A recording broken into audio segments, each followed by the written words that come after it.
for our Medical Reserve Corps COVID-19 mass vaccination overview. As I mentioned, all lines are muted. Please make sure that you're putting putting your questions in the chat box. Lean and I will be taking turns managing those questions as they come in. I will say that we talk about the vaccine towards the end of some specific questions about the vaccines towards the end of the presentation. So try and hold some of your vaccine related questions towards the end because we may very well answer those. And then we'll go ahead and get started. So we have three presenters today. First and foremost, we have Marshall Vogt, who is our COVID-19 vaccine operations section lead in our incident command structure. He is not going to be with us in person today. He's a pretty busy guy right now, as I'm sure you can imagine, but he was nice enough to record a video for us. It's been about a month or so now, so he specifically doesn't mention the Johnson & Johnson, so I just want to point out that it's a little bit aged right now because in the time of COVID, things move very, very fast. We also have Lean Abdelaziz with us today. She's our COVID-19 MRC Medical Surge Coordinator. She's going to be talking with us specifically about mass vaccination and how our point of dispensing locations work and understanding the structure behind all of those. And then there's myself. My name's Megan Doran, and I'm our VA MRC COVID-19 coordinator. And if I saw you in our last section, thank you and welcome back again. So what should you be able to learn today? We expect for you guys to be able to understand state and local dispensing systems. You're going to be able to understand our dispensing and operating structures, and then also have an understanding of the CDC COVID-19 vaccine distribution plan and how Virginia is working within that as well. And then also some of your roles during medical countermeasure operations, as we call them. So with that, we're going to go ahead now and I'm going to play a video from Marshall. So Lean, if you can unshare your screen and I will start that up.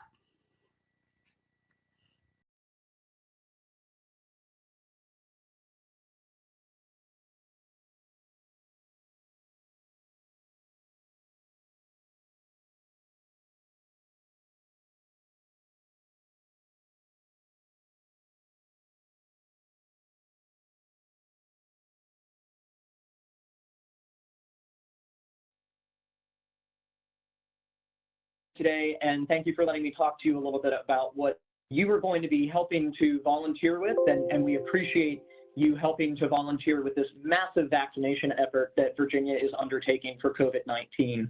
My name is Marshall Vogt. I'm an epidemiologist with the Virginia Department of Health Division of Immunization, and I'm the operations lead for COVID-19 vaccination within the COVID-19 vaccination unit here at VDH. So we've been working very diligently over the past few months to plan for the arrival of vaccine in Virginia, as well as to plan how to get vaccine out to local health departments, to hospitals and healthcare systems, and to other providers, and to get that vaccine into people's arms.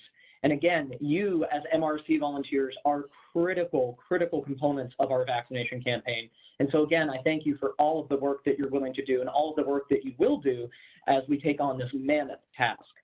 As you can imagine, vaccinating people is something that we do every day in public health, but to vaccinate so many people in such a short period of time poses a lot of logistical challenges.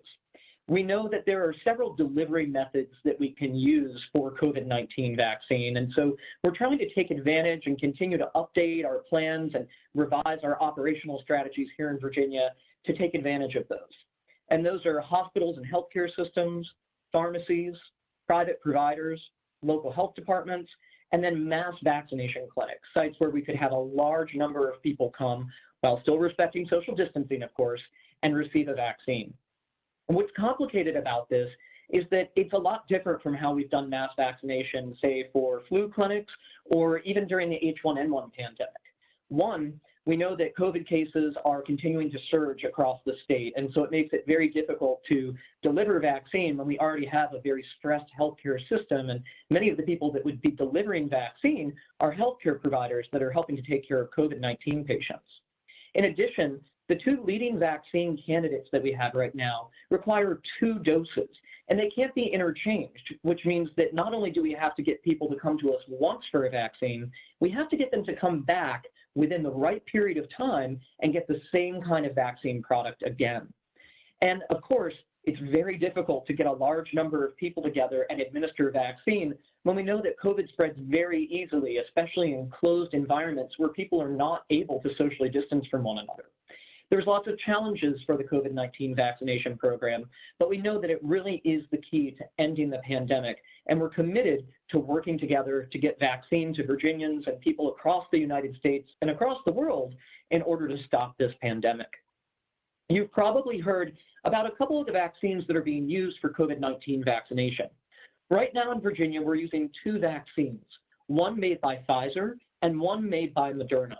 They're very similar vaccines in terms of their mechanism of action, but they differ a little bit in terms of their storage and handling and dosing and spacing. But they all use what's called mRNA technology. mRNA stands for messenger RNA, and it's something that basically tells our bodies how to make specific proteins. Think of it as almost a stack of copy paper in your body, and your body reads that and it prints out proteins based on what the mRNA says. We do this every day in our cells and our bodies, but the vaccine takes advantage of this technology by actually telling our bodies to produce certain proteins from the COVID-19 vaccine. So when you receive the COVID-19 vaccine, your cells receive a small piece of messenger RNA that codes for the spike protein on the outside of the COVID-19 virus. Our body's cells take in that RNA, and then they produce that protein and release it out into our bodies, where our immune system mounts an immune response to it. It works on the same principles as many other vaccines. It's just that our bodies produce the antigen, that protein that stimulates the immune response, internally instead of pre-prepared antigen being injected into us. These vaccines are safe and they are effective. They've gone through the same amount of rigorous research and clinical trials that all other vaccines go through. It's just we were manufacturing them at the same time so that once those research studies ended and we knew that the vaccines were safe and effective and they were authorized for use, they were already manufactured and ready to start being released, distributed, and administered. mRNA vaccines are not going to alter your DNA, and really the only adverse side effects that have been reported are symptoms that typically occur when your immune system is working and responding to something and trying to build an immune response. That might be fever and fatigue, sometimes achiness or soreness at the injection site, but these are very minimal symptoms. They don't last very long, and they're really a sign, again, that the vaccine is working. And more importantly, it's worth just a couple days of feeling fatigued or having a sore arm as opposed to taking the risk of getting COVID and becoming seriously ill. We know that these vaccines are the best way to beat the pandemic, and we're excited to start getting them out to people. Now, as I mentioned, there's a lot of people that need to receive vaccine, and we don't have tons and tons of vaccine yet because we're still manufacturing it. So we really had to think about how to prioritize who gets vaccine when and why they need to get vaccine. The federal government, Operation Warp Speed, the Advisory Committee for Immunization Practices at the CDC, they met and determined some phases and different criteria for people to be able to receive the vaccine. The phase 1A, or the very early vaccine recipients, include healthcare workers, those that are on the front lines of the COVID-19 fight, as well as those that live in long-term care facilities like assisted living facilities and nursing homes. That's because those individuals are very vulnerable to COVID-19 and poor health outcomes, including, unfortunately, death due to COVID-19. Phase 1A individuals have been receiving vaccine for the past couple weeks. And in fact, some individuals are already getting their second doses, meaning that they're fully immunized against COVID-19. And we're excited about that, but we know that there's more work to do. The next phase, or phase 1B, will include individuals that are 65 years and older, frontline essential workers, and those aged 16 to 64 with underlying medical conditions. That's because this next group really comprises a group that can be at risk, like those that are 65 plus or with underlying health conditions for adverse health outcomes due to COVID-19, or folks like essential workers that are constantly exposed to COVID-19 because they can't work from home or really practice social distancing. We're working right now to refine our plans because the phase 1B priority group was changed a little bit from what it was originally, with the addition of people with underlying health conditions and the expansion of that age from 75 plus to 65 plus. As more vaccine becomes available, we're getting it out to more providers. Remember, initial vaccine really took place, or vaccination really took place at hospitals and local health departments. But now we're starting to see other healthcare providers being able to receive vaccine, as well as pharmacies receiving vaccine. And in fact, many of those pharmacies are the ones that went in and vaccinated people in these long-term care facilities. So as we get more vaccine out, and we're looking at those different avenues for vaccine administration, like pharmacies, like these mass vaccination sites, soon we'll be able to really ramp up the number of vaccinations that are being given here in Virginia. We've set a lofty goal of about 25,000 per day by early February, and we know that we want to scale up even more to about 50,000 vaccines per day. In order to do that, we're going to need more vaccines, more sites for people to go get a vaccine, and volunteers such as yourself to help augment our public health provider force in the community. Once we're well into phase 1B, we'll start to look at the next phase, which is 1C, other essential workers. Folks that keep our country working. They keep the lights on, they keep our infrastructure working, but they're able to maybe work from home or socially distance a little bit more, so there's less of a risk for them being exposed to COVID-19. Those folks are in the next phase, what I said was that 1C phase, and we're going to be turning our attention to them as soon as we're able to. After that, we'll start to open up the vaccine to others in the population who are interested in getting it. It's not going to be mandatory here in Virginia, nor is it likely that the vaccine will be mandated anywhere in the United States by the government. We need people to trust the vaccine, trust that it works, and feel safe that they're getting the vaccine and confident and that it's going to help end this pandemic. You are ambassadors as our MRC volunteers and can help answer questions and allay concerns. And we're excited that you're here to help us do that. Thank you so much again for volunteering and for learning so much about this vaccine so quickly and how we're going to administer it to folks in order to get out into the field and start vaccinating people. We appreciate your help, and we couldn't do it without you. Thanks so much. Be safe and be healthy.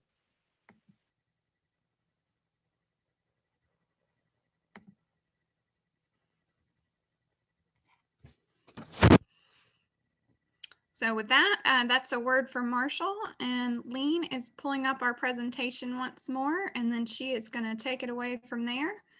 So we do very much appreciate Marshall. He's kind of our in-house COVID-19 vaccination guru of sorts for VDH.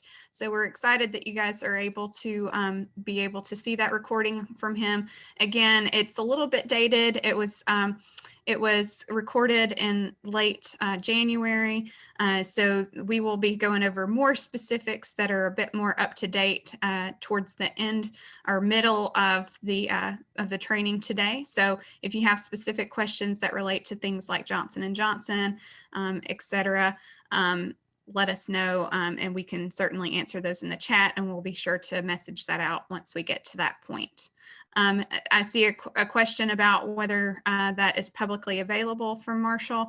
We do record these sessions, and then we put them on our MRC training website, so you will be able to access that recording as part of this greater training. So Lean, I will go ahead and hand it off to you. Thank you. Thank you, Megan. Good morning, everyone. Thank you for joining us this morning and taking the time of your Saturday to learn a little bit about the point of dispensing. We call it POD. And my name is Lean Abdelaziz, and I'm the MRC Medical Surge Coordinator with Virginia Department of Health Office of Emergency Preparedness. So what are you going to learn today? These are the things that we're going to go over. So you're going to understand the public health emergencies that require POD activations. We're also going to describe the types, the purpose, and the functions of the PODs, which is the point of dispensing.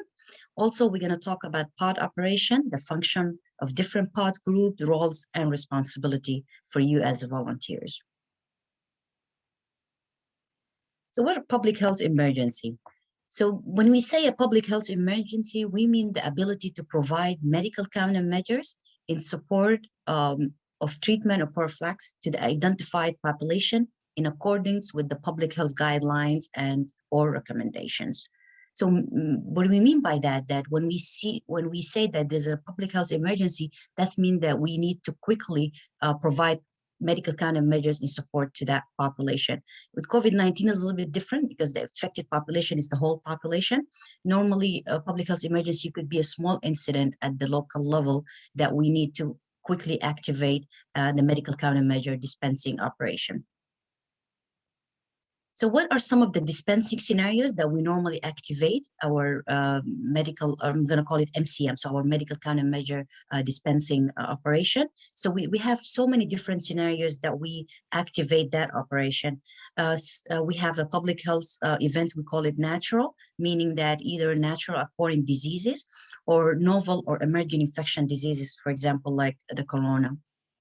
We also have natural incidents like flooding, hurricanes, wildfires, any disaster that we feel there is a threat to the public and to the public health. Then we activate those mass dispensing and we give medication or vaccine to the affected population. There is also man-made incidents like bioterror attacks, small or large scale. If you guys remember back in 2001 or 2, there was anthrax letters that have been sent to the Washington, D.C. area. So that's also, we activate our medical countermeasures because sometimes it's just some bad people that they can do bad things to the public.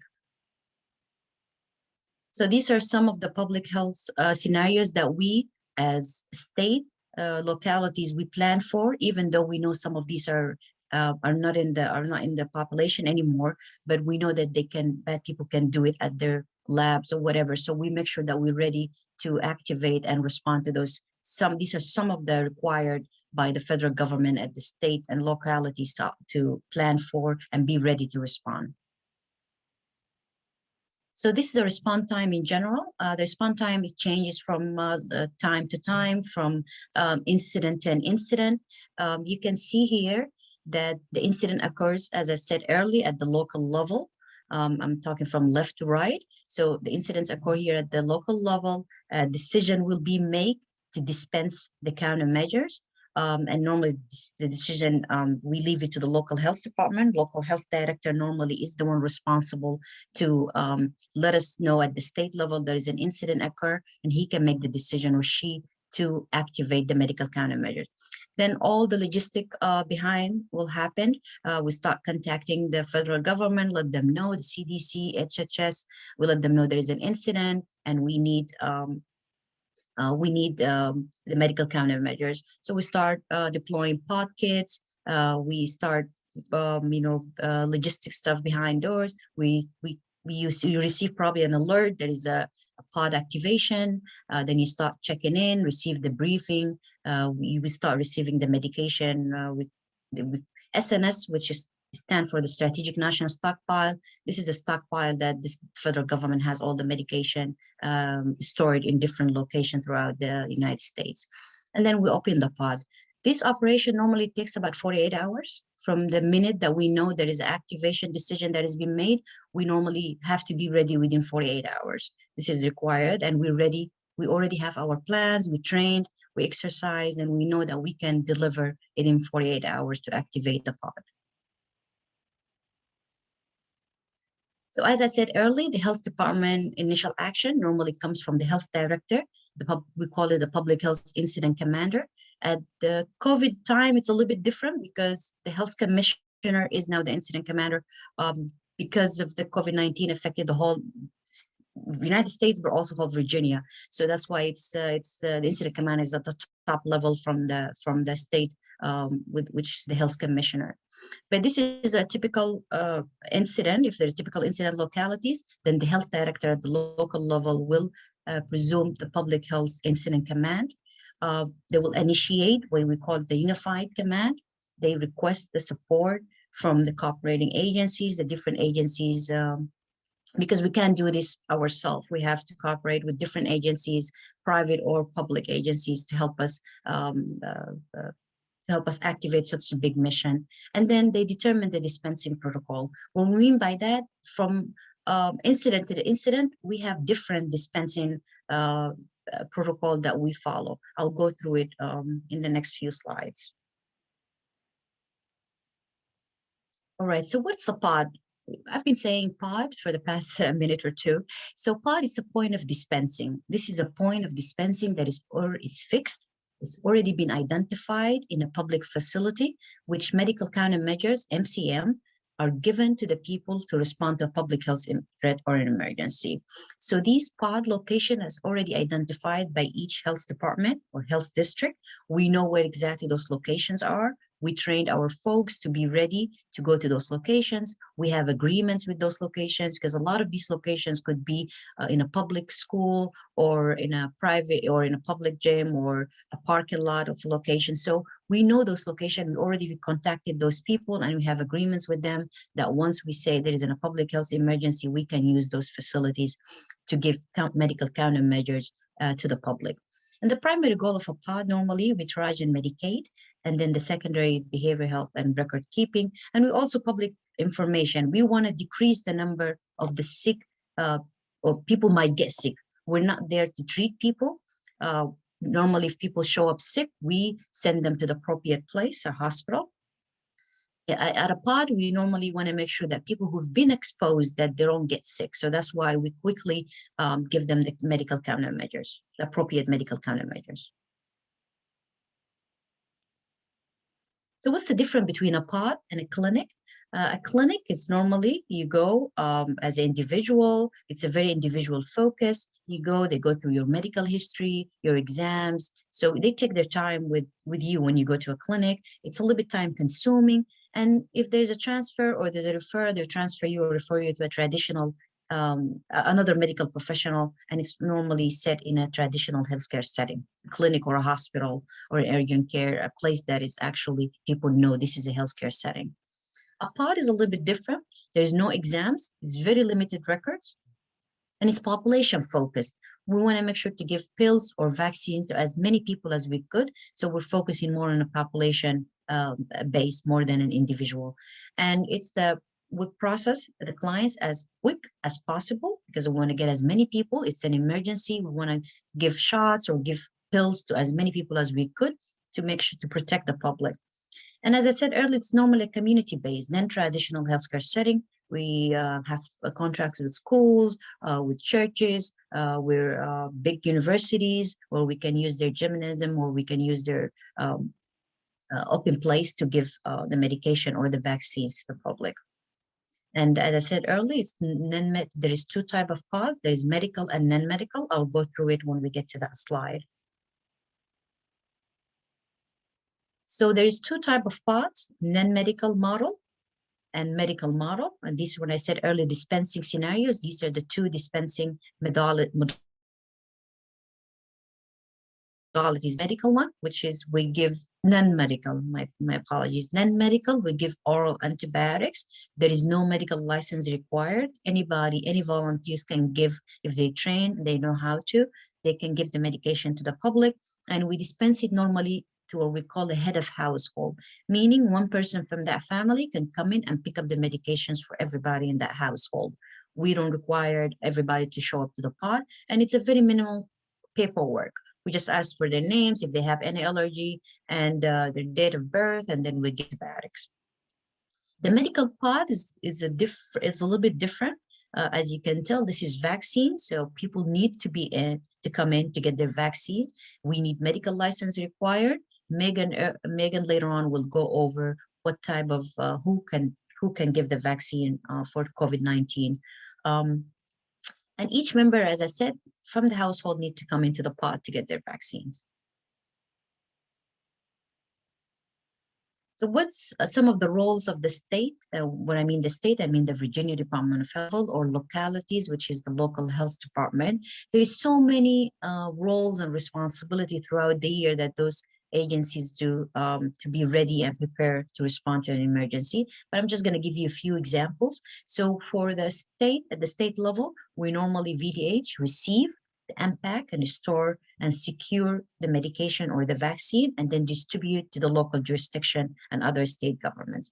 They're also responsible for the public information and communication. You can see a lot of communication and risk communication going back out to the public, educate them about COVID-19, what they need to do, what type of vaccine is coming out. These are all a state function roles. Also at the local level, they're responsible to receive, secure, and dispense the necessary MCM. So this is the big difference between the state and locality. The state do not dispense medication. We leave it to jurisdiction to dispense it to their people. So we send them the medication, the local jurisdiction will dispense. So we distribute, the local dispense. And also they're responsible for the public information and communication. They send to the localities and they let them know when is the pod is open, what type of medication is going to be there, or what type of vaccine. These are their responsibility as well. So some of the pod operating policies, we normally, for especially a non-medical pod, we don't require ID for non-medical. We ask for full name, date of birth, address, and allergy and things like that for non-medical. For medicals, there's a little more information because as you can tell, it's vaccine, and especially for the COVID-19, we have 2 doses. So we need to get information so we can reach out to those folks to come back for their second doses and also to see if they have any allergy. So it's a little bit more complicated when we have a vaccine than antibiotics. We don't allow media inside the pod, but we designate somebody to answer any questions, and they normally stay outside. If they have questions, if they want to take pictures, we have a public information officer, normally that person responsible to answer any media questions. We ask volunteers not to, unless you've been assigned to talk to a media person. Otherwise, you don't have to take that responsibility. Somebody at the pod normally knows what to do and knows what to say when the media show up. So this is a question for you guys, just to get you thinking. So what's the difference between a closed pod and an open pod? So when we say this is a closed pod, when we say this is an open pod, if you guys maybe throw some answers in the chat box.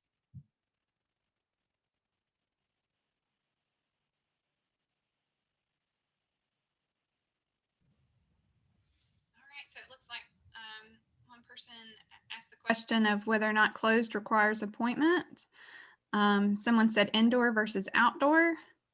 And then we're seeing closed, you have to have an appointment. Open pod, no appointment.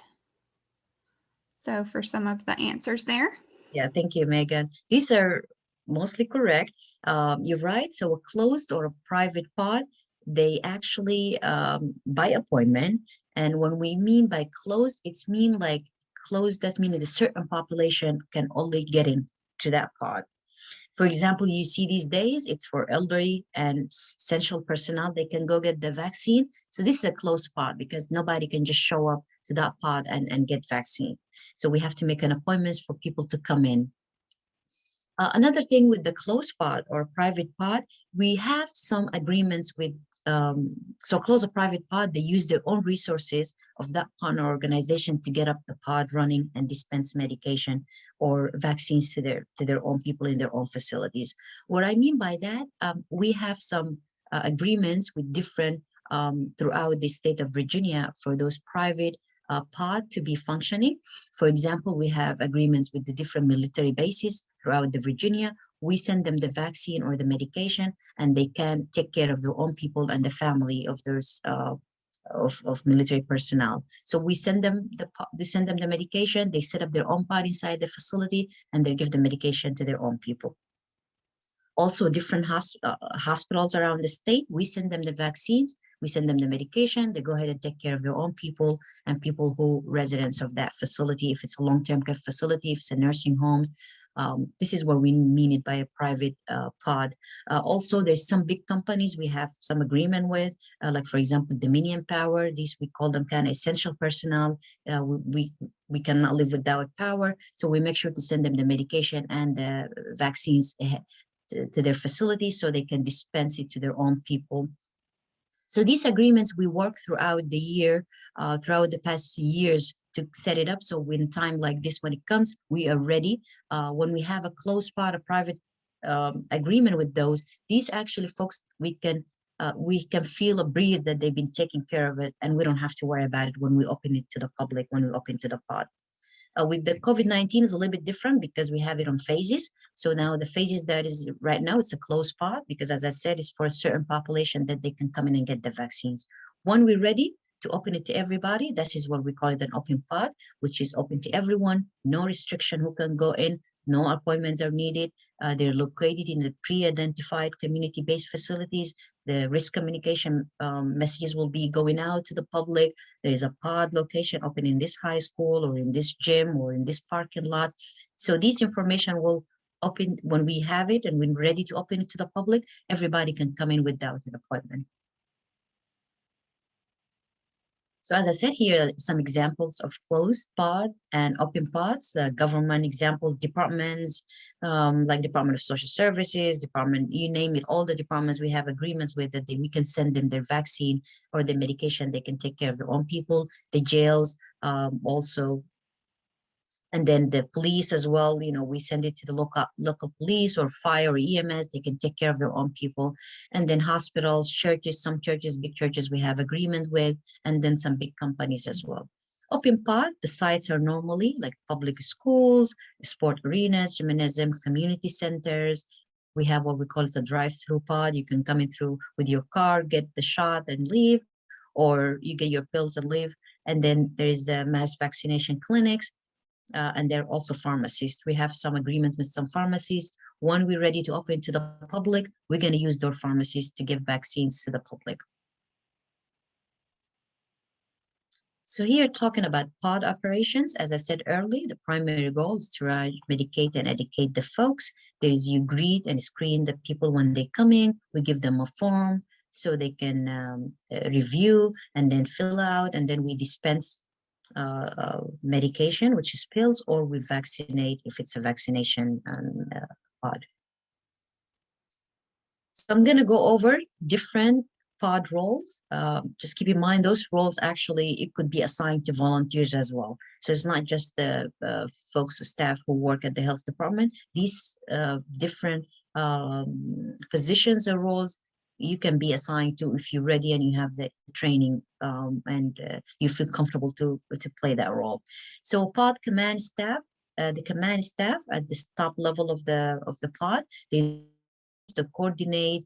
That particular person can consult overall the MCM pod site function, including the operation, liaisoning, public information, security, safety, planning, logistic administration. But basically, they're in charge of the whole pod operation. We call them, sometimes could be one person, sometimes could be a full staff of command that they're in charge of the whole operation of that pod and the safety of the people working in that pod. That particular person will be probably reporting to the emergency planner. For each health district, there is an emergency planner. So that person might report to that, or they might report directly to the health director. If the health director is the incident commander, that particular person, he or she will report to the health director. So command staff responsibilities, as I said earlier, they direct all dispensing. They coordinate with partner agencies at the pod site. For example, they have the pod at the school. They're probably talking to that school and coordinating all the logistic stuff, all the administrative stuff with that school. They communicate with HDOC. HDOC is the Health District Emergency Operation or Operation Center, which is all the people behind our work, not at the pod location itself, but probably will be at a location close to the health district or inside the health district where they can manage the operation. Or the EOC. The EOC is the Emergency Operations Center. It's at the state level in Richmond. There's normally an EOC. So the EOC, for example, has been activated in full staff since the corona hit. So since March of, or before March of last year, everybody stand by there 24 hours. There is people managing those pod and managing the operation of the pod. The health district operation, if there's a pod activated, they'll be activated as well. And they communicate, the command staff will communicate with both if they need resources or anything else. And also they act as a resources for the pod staff. So if you have a question, if you need something, you can go straight to one of the command staff and ask them. They manage small scale incidents. If anything happened during the dispensing operation, an accident, somebody fell, anything that happened, they'll be also in charge of that.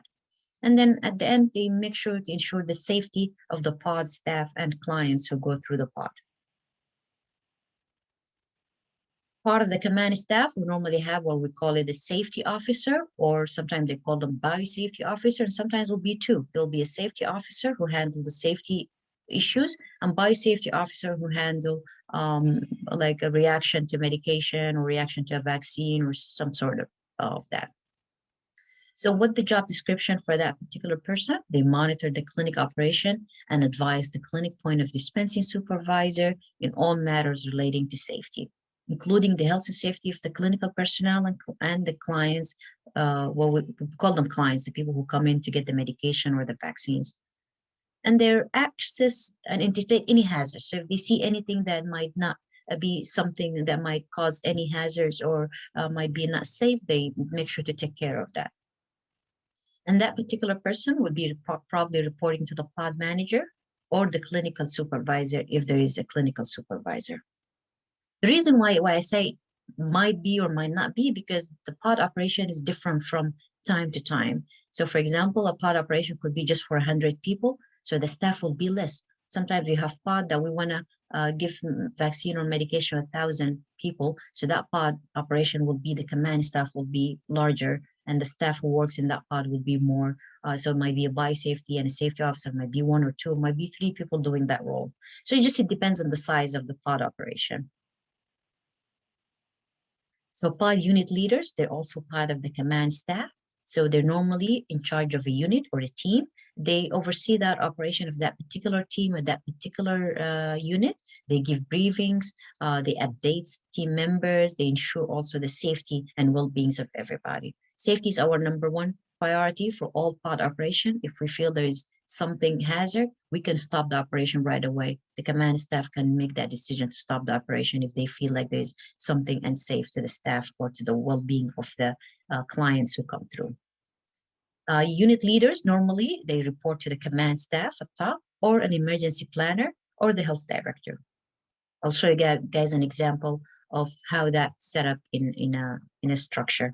So responsibility of unit leaders and supervisor, as I said, they make sure the safety and welfare of their staff, they oversee the operation of each unit, they give briefings, and then they ensure staff receive adequate breaks and rest and look for any PPP exhaustions. Sometimes people, when they wear masks for a long time or they wear a big suit, they might feel they cannot breathe or they have PPP exhaustion. Those unit leaders and supervisor, they make sure to check on everybody and make sure everybody's okay. And then they ensure the record times appropriate.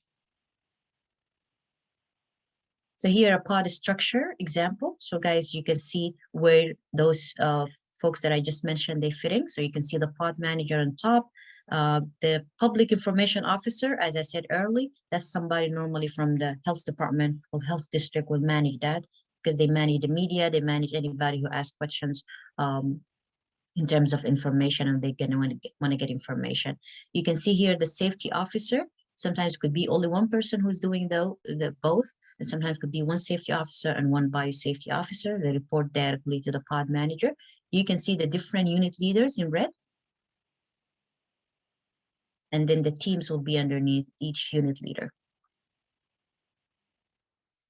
We'll go next to the COVID vaccinator. This is a very straightforward job description. They prepare and administer the vaccine to clients. That particular person will probably report to a pod manager, a unit leader, or a clinical supervisor. It depends how that structure of the pod. Vaccinator support or a medical evaluator. It could be one person, it could be 2 people doing different, or it could be more than that. It depends on the pod size. They ensure the clients receive the proper screening and medical evaluation pre-protocols. They collect and process all patient registration and evaluation forms. They record the time in and out. You know, with the vaccine, you have to stay, I think for like 15 minutes, they evaluate you in the site. So they make sure that when you get in and when you get out, it's matched. And then that particular person or that particular people, they might report to the pod manager, a unit leader, or a clinical supervisor.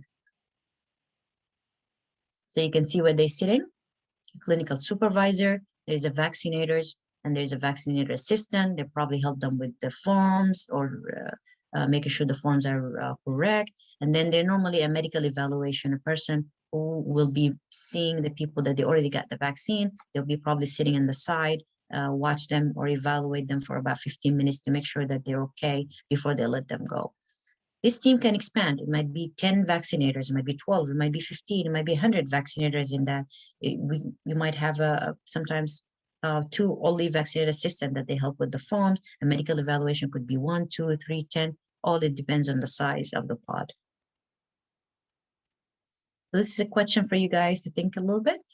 Can you think of any support role or roles to the pod mission beside the one that I mentioned? If you guys want to take some guesses, so you can answer that in the chat. So any role that you can think that they can be able to support that mission beside the vaccinator, beside the command staff. All right, so I see traffic control, crowd control, education, IT, greeter, logistics, intake. It says project management, interpreter. Correct. These are all correct, actually. We need everybody. Everybody has a role and has something that they can give in a pod operation. You can imagine if you want to have 1,000 people coming in within 10 hours or so, we need everybody's support to help. So all of these, the one you guys mentioned, are all correct. So we start with the logistics support. That particular unit organize, direct, and coordinate operation associated with acquiring and maintaining the facility, personnel, and equipment to support the point of dispensing function. The logistic normally report to a logistic unit leader, a logistic supervisor, and sometimes a pod manager. It could be one person who's doing logistic and they directly report to the pod manager. There might not be somebody in the middle between. As I said, it depends on the size of the operation. You can see where the logistic sit in. You can see they report all the way, that logistic supervisor report all the way to the pod manager. Sometimes they call logistic unit leader, and they have people underneath them. It could be a runner, it could be an IT, it could be somebody who's taking care of the medication, somebody who's taking care of the food. So it depends on the size and the need for that particular pod. Pod admin support. There's so many admin support that you can think of, as many of you mentioned, vaccine controller, fillers, screeners, assistants, floaters, you name it. There's so many names and there's so many roles and for the admin support to that particular pod. So they normally review the screen forms. They assist the vaccinators by preparing the appropriate type of vaccines. These days with COVID-19, normally we have one vaccine in each pod, like one type of vaccine. So when you get into the pod that this is the type of vaccine that you're getting in that pod. But in the future with Johnson & Johnson, with so many other things are coming, where there might be more than one vaccine in a particular pod. And that person or that particular people or that particular group will report to the pod manager directly. They might report to support services leader, or there could be a flow and traffic unit leader. It depends on the size of the pod. So greeter, screener, as some of you mentioned, they're responsible to greet clients, take temperature with symptoms, directly visible ill individual to the healthcare system. As I said, we don't let anybody who's we think that they might be sick to the pod, because in the pod we don't treat, we just give medication, medical countermeasure for people not to get sick. And then we address needs such as physical, clinical, language service. If anybody needs a special assistant, that greeter, screener at the front will make sure that we're taking care of that client. The form distribution review unit. By the way, all these pictures these are actual MRC volunteers within the state of Virginia helping us running those pods. So these are form distribution review unit. They record the time in, and they make sure to look at the screen, make sure the clients fill out the forms correctly, they answer any client questions, and they record the timeout when clients leaves. And also they monitor any additional assistance if that client is needed, if language assistant, interpretation, physical assistant, whatever they need, we'll make sure that unit also take care of that. The flow, as some of you mentioned, the flow and traffic control unit, if we have a pod outside, they play a very important role to direct the traffic. Even inside, you can imagine with that amount of people, we need people to control and make sure the operation is moving smoothly in a timely manner as well. So they greet the client, they direct the client to, if they have question, they'll answer the question, and they make sure the client enter from one place and leave for the other side. And they address also any special needs or any accommodation for that particular person if they need it. You can see where they're sitting. Here, the flow control supervisor, greeter, screener, flow inside, flow outside, critical supervisor, flow, the form distribution, form review. So it depends. But just here, I want to just give you an idea of these are different roles. So when you see it, you kind tell what is probably their roles and responsibility. But they normally, the unit supervisor give briefings and give you a description of your role. They might give you job action sheets that you can see and figure out, or you might take a training before you even get into the pod. They assign you to a role. Let's say, for example, they assign you to a form distribution role or form screening. They'll send you the proper forms to review. They will send you to the proper place so you can get the training to be informed and well to answer any questions about the forms, for example. Interpretation and special accommodation, or some of you mentioned, we assist non-English-speaking clients with understanding the information and the process of a pod. We also interpret the information between the pod staff and the clients. That particular person also identify any accommodation needed for vulnerable populations such as children, elderly, access and function needs, hearing and visual impairments. So they make sure that whoever needs an accommodation, special accommodation, we make sure that to accommodate that particular person. They probably report to support service unit leader or a pod manager. It depends where they're sitting in that structure. You can see here in this example, they're sitting with the support services. There's an interpreter. Somebody mentioned earlier outreach education. If there's information that we need to pass to the public, there's probably a person there passing those information and explaining to the public. Sometimes we have counseling as well. If there is a behavior needs in that particular pod and we feel like there's a need for that, we have somebody that they can take care of that as well. So at the end of the day, we call it a pod demobilization, meaning the operation is ended, either because the period of the operation is ended. It's a 12-hour operation. It's a 10 hours, 4 hours. That period is ended. We need to demobilize. Sometimes we demobilize if there's an issue. We might run out of vaccine. So even though we said the pod is going to end by 4, we might end it a little bit early. There's a safety issue. The pod manager decided that they want to end the pod operation, then that's their decision to make. So that particular time, we make sure to secure the SNS, which is, as I said earlier, is the Strategic National Stockpile, or the MCM inventory. You will hear those two terms a lot. MCM is medical countermeasure. And then we notify the team leaders. So that pod manager will let the unit leaders know that the pod is ready to demobilize. Then the team leaders will hold a debriefing or a hot wash with their team. Their team is you guys, or you might be a unit leader. You might be the one who's actually managing that unit.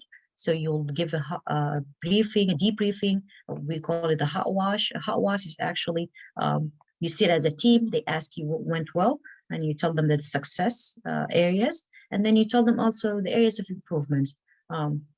Please speak up. If you feel like there's something particular that went well and you want to talk about it, let them know this went well, and I feel like this is a good thing that we continue doing in the pod. If you feel like you saw something in an area improvement and there's something that might be done better next time, let them know, because we always learn from these pods and we always improve our operation so we can do better the next time. The general pod staff probably will assist the pod facility staff in demobilizing or setting up for a new pod. Normally, an operation ends, a new operation might be the next day or might be in another hour or so. So we make sure the pod is ready for the next operation, for the next folks who are coming to be in charge of the pod. So tips for participating in a pod, be proactive. If you find a problem before it starts, let the pod unit leader know or let the pod manager know. Pay attention to your staff need if you're a unit leader. Be transparent, and don't be afraid to get your hands dirty. If there's something that needs to be fixed, if there's something that you feel like you can do it, go ahead and be in charge and do whatever you need to do. So safety and success is in your hands. We want to make sure everybody's safe.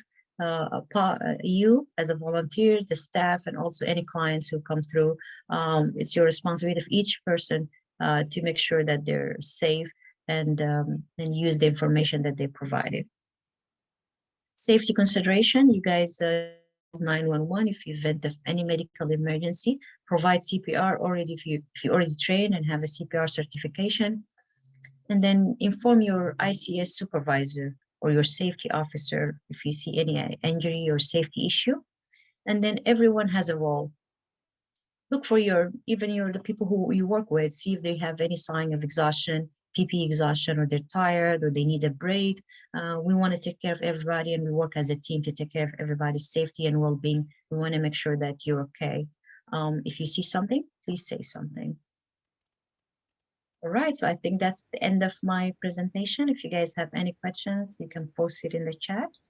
Yeah, so Lean, before we move on, I do have a couple of questions that I wanted to call out. So first of all, I'll just comment on this. We'll get into a little bit more, but did want to answer a question that I believe Kelly had in the chat about how people are contacted for their second round of vaccination. So when you receive your first vaccination, we get your information and we use at least one, sometimes two systems to make sure that we're capturing that information and following up when it's your second dose time so that further appointments can be made. And so that's being managed at the local health district level.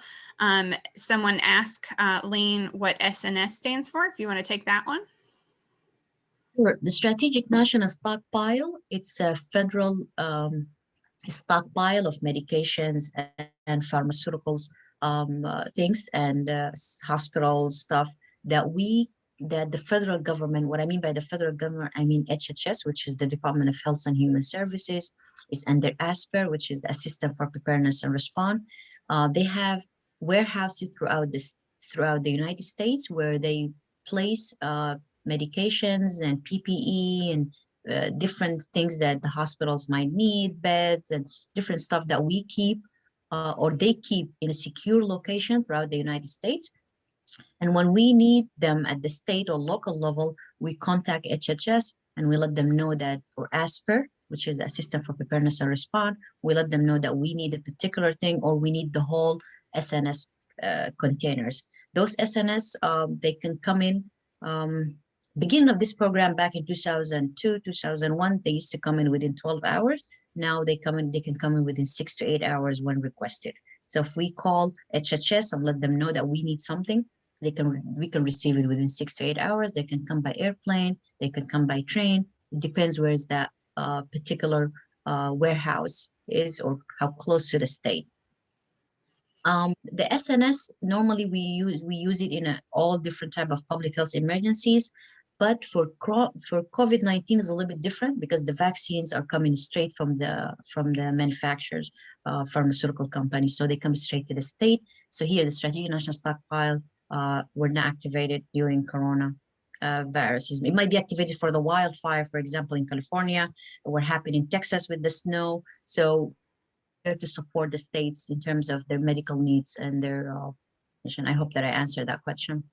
Yeah, I think you very much did. And then there was some questions about our basic supplies like EpiPens available on site. I'll quickly answer that. Very much so. If you're a vaccinator, in fact, you're required to take training to make sure that you're able to use an EpiPen. So we very much have those supplies on site. We also have PPE for vaccinators on site. If you're working in a non-medical, non-patient facing role, so to speak, you will be wearing kind of your own face mask, but you will be required to have that on at all times when on site, as the government is still requiring that just in general. And then we do require it in our localities on pod sites as well. A quick mention, I've seen a lot of questions about vaccination for volunteers. We're going to cover that in just a minute. So hang on tight. Give me just a few minutes. We'll get there. I promise. That's very important. And we want to make sure we address it, but all at one time so we don't miss anybody. And then there's some questions. We've talked about MCM means medical countermeasures. And then let me just see, I think there's maybe one or two other questions. There was one question, Lean, about some of the older folks that in our population, maybe not having computer access for their vaccination. If you want to speak to that, I can say that we are contacting people via phone. So if you wanted to add anything else to that, Lean. It's unfortunately that we don't have, at this time, we don't have a method to reach out to those population unless they live in a healthcare facilities like a nursing home or long-term care facilities or in a retirement communities. These are the only folks that we might be able to reach out, but the folks that will live at home, they have just to kind of reach out to their local health department, or they can listen to their local news or local station. They might get some information about where to go to get their vaccines. Yep, great point. So I see that there's a question about face masks that volunteers should wear. There is not a necessarily specific, recommendation for a face mask for general support, people who are going to be working outside or maybe say as a greeter. I see a question about whether or not you can have double masks. That's certainly completely up to you. And you understand your ability and capacity to be able to double mask and wear that. It has been a possible recommendation, so you're welcome to do that.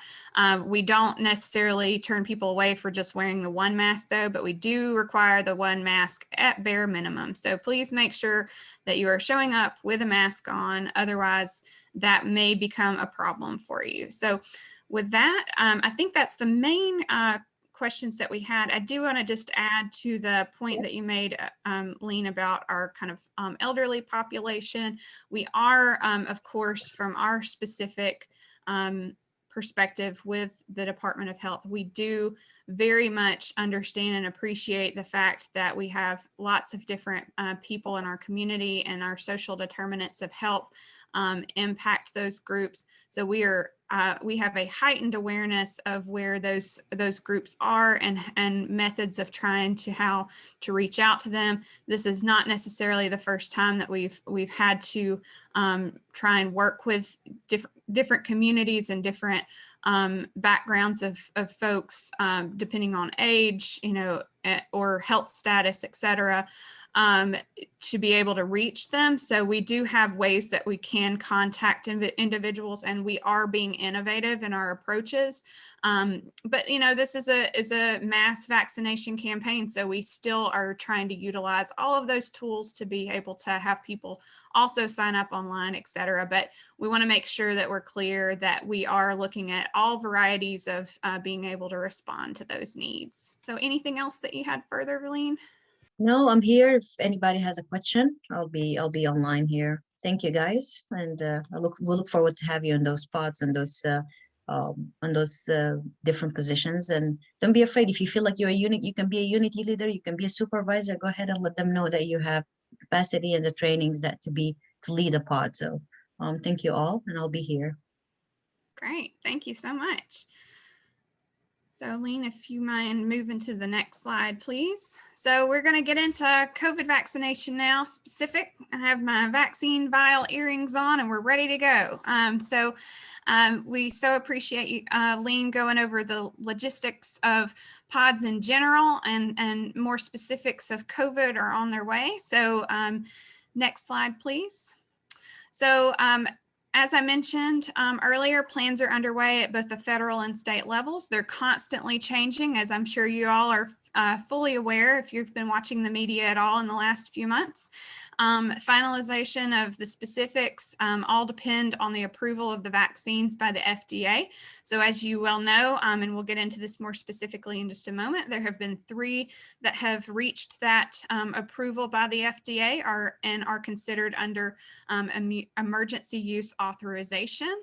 And then we have a variety of pod models, as Lean kind of mentioned before. We're utilizing all sorts of pod models to be able to reach a variety of people in different localities. What works in the northern region may not work in the eastern region, and we're aware of that. We want to make sure that we're trying to utilize both the space for pods and understanding our population and making sure that we're responding in the ways that are appropriate to each of those.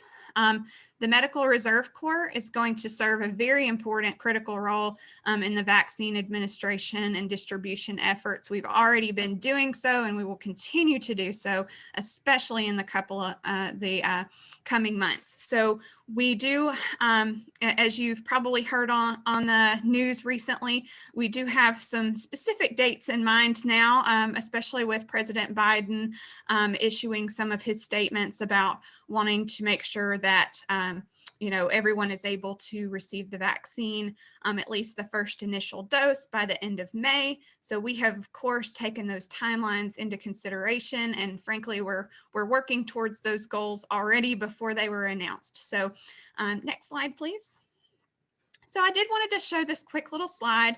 This is a little bit of what Marshall was talking about before. We have different vaccines that are being worked on right now, and this is from the WHO. So some of these may not apply so much to the US, but I wanted to make sure that everybody was aware that although we have these 3 excellent, great vaccinations that are available to us in the United States, there's quite a lot that are still being worked on as well still. So there may be even more availability as we go on in the future. So we see here that there's whole virus, protein subunit, nucleic, and viral vector. And the primary ones that we've been talking about today are nucleic, which means that they use that messenger RNA, or in the case of Johnson & Johnson, double-stranded DNA to produce the immune response through those mechanisms. So next slide, please. So just a very quick kind of overview again of Pfizer, Moderna, and Johnson & Johnson. You also may hear Janssen, because Janssen is the portion of Johnson & Johnson that creates vaccinations. So if I use those interchangeably, that's why. So first of all, the Pfizer was the first one that we received an EUA for. If you guys remember back in December, we were all very excited about that here at VDH. And so the vaccine has already been, delivered the EUA. It's 2 doses, as you may already know. It has roughly 95% efficacy. That has been kind of given a boost recently with some additional studies. In some situations, it can be up to 97% effective, but at least 95% effective at preventing serious illness. Also, some potential side effects are injection site pain, fatigue, headaches, chills, etc. What you may just generally have.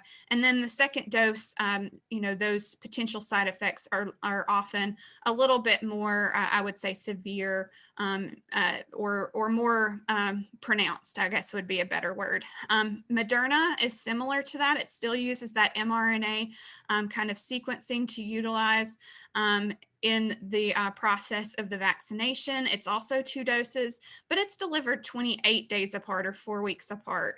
And it has about a 94.1 to 95% efficacy at preventing serious illness as well. Similar potential side effects. They actually work very similar. The main difference is the storage, which as you may know, Pfizer has been doing additional trials to see if they can alter a little bit of the ultra cold storage that was originally needed in order to maintain the vaccine.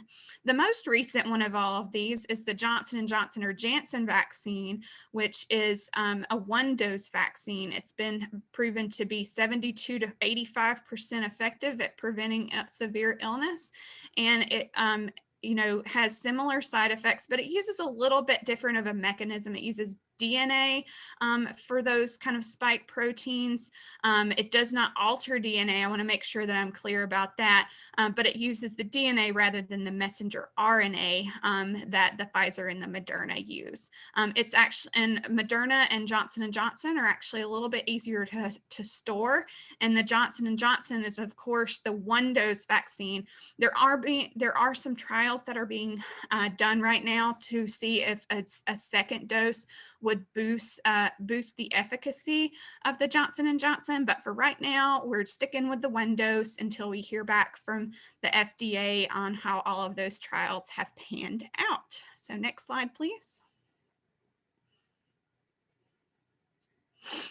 And then, so this is a little bit of an older chart, but it's still very important. And I like this chart and I use it a lot still because it's been given to us by the CDC. It was from the initial distribution plan that the CDC provided. And it has this nice little, what I like to affectionately call roller coaster slope to show how we're moving between the phases. So from phase 1 to phase 2 and kind of where we're ticking up in terms of our availability of the doses that are available in the community.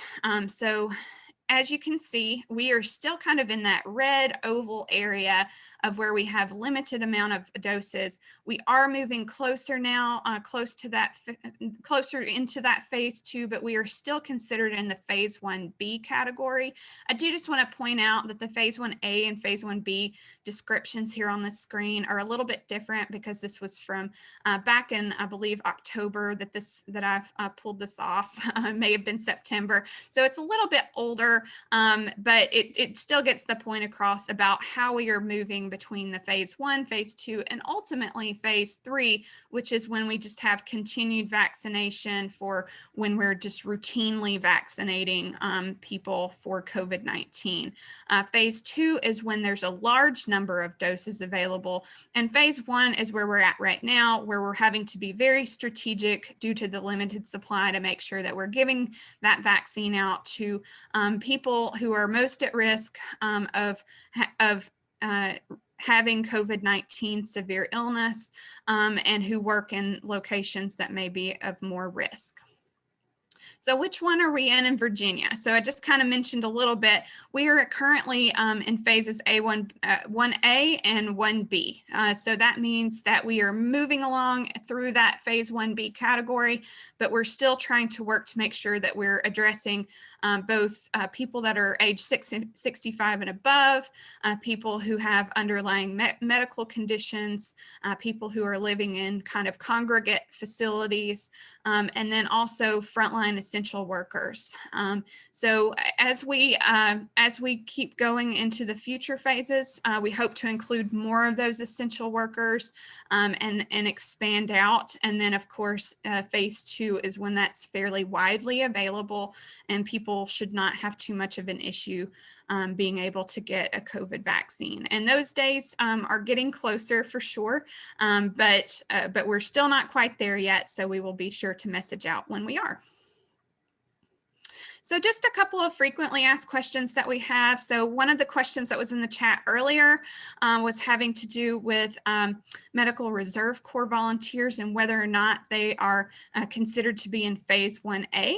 So I will say that those that are supporting what we call our mass vaccination pods are considered to be in phase 1A. So you do qualify if you are going to be working in a pod to be able to be vaccinated.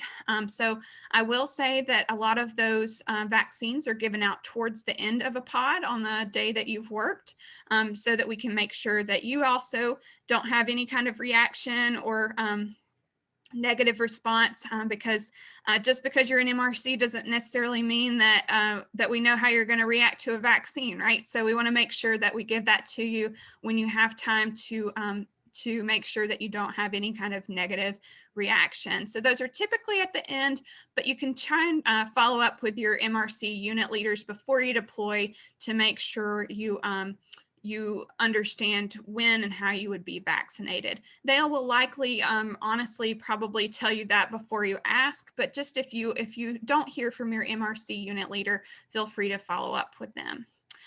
There's a website here that goes a little bit more in depth about the priority groups that we've kind of just brushed over today. So feel free to go to the vdh.virginia.gov website /COVID-19 vaccine /. Next slide.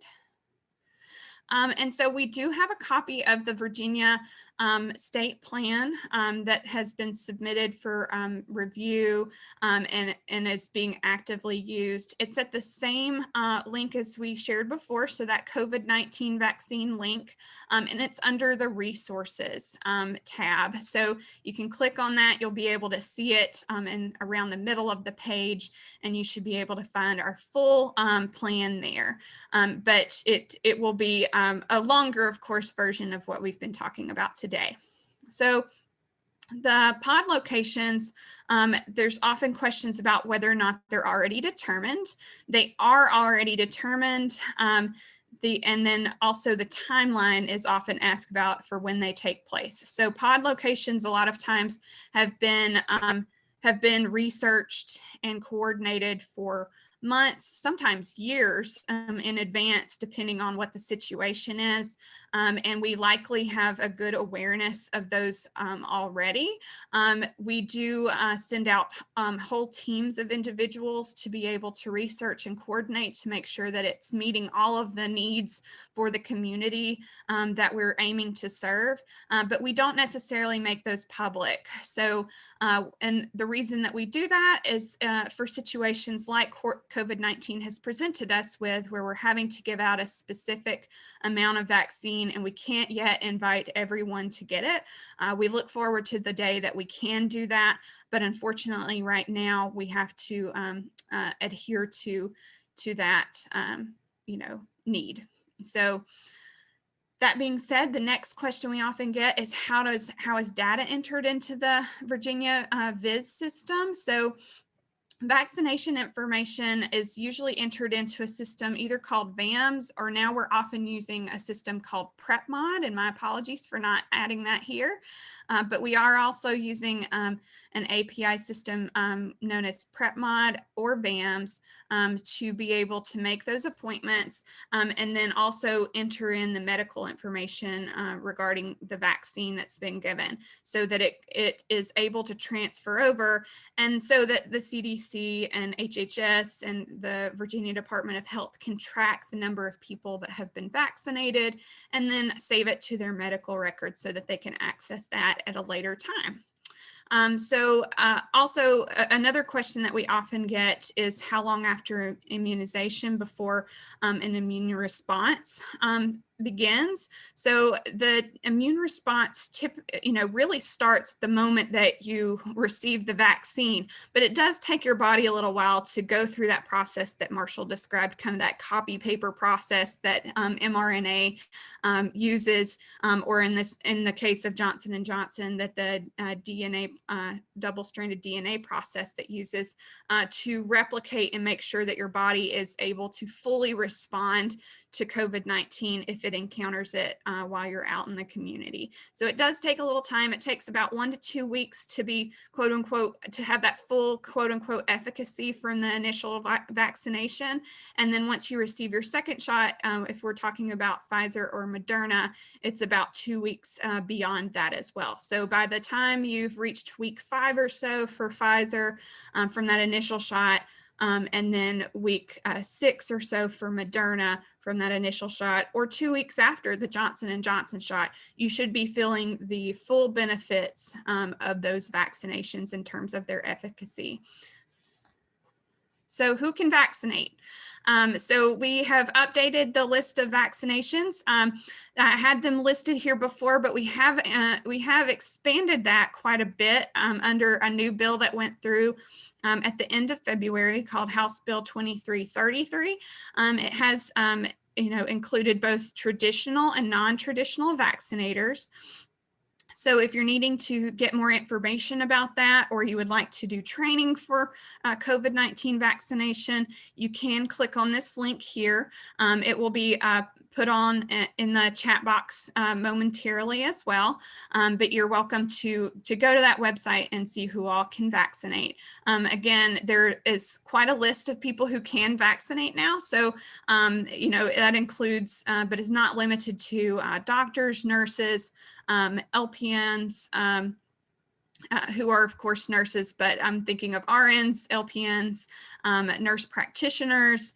We also have, you know, included some non-traditional vaccinators, which your health district may or may not be utilizing under their current vaccination plans. So if you're not sure, feel free to reach out to your MRC coordinator at a local level, and they can certainly answer questions for who and how someone may be included to vaccinate.